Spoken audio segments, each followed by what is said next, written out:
If you've never heard of the terms legal fiction or strawman, then what you learn is something that sounds so astonishing that it couldn't possibly be true.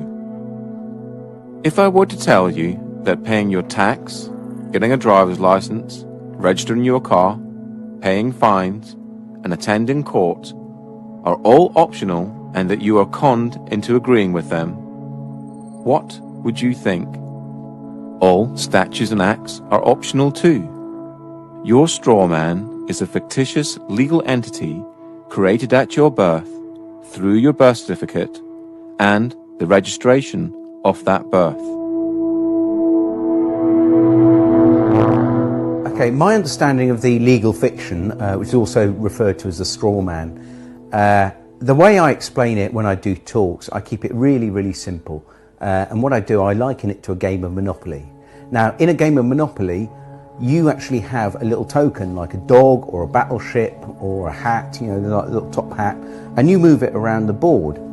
Now, I believe that they actually give us a fictional entity which we can actually use or not use.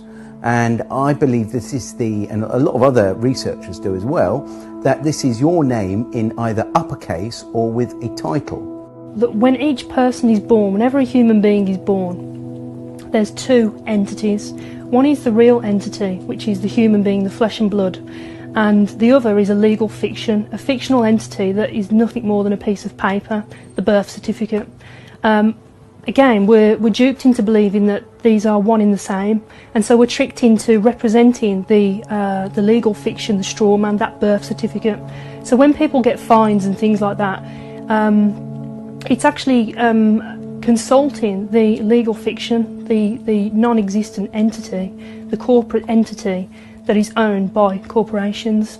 You have any interactions with the bureaucracy, okay? They're not interacting with you, they're actually interacting with your legal fiction, because they can't deal with a flesh and blood human. Yeah, they have to deal with another corporation.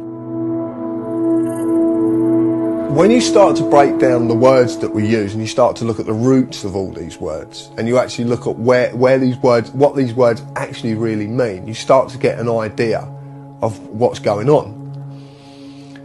The word corporation is very specific because it's corp and oration, it's dead speak. So a corporation is something that's dead. It's an entity that exists only in a legal framework. It doesn't exist in any other framework at all. It only becomes an entity through legal mechanisms.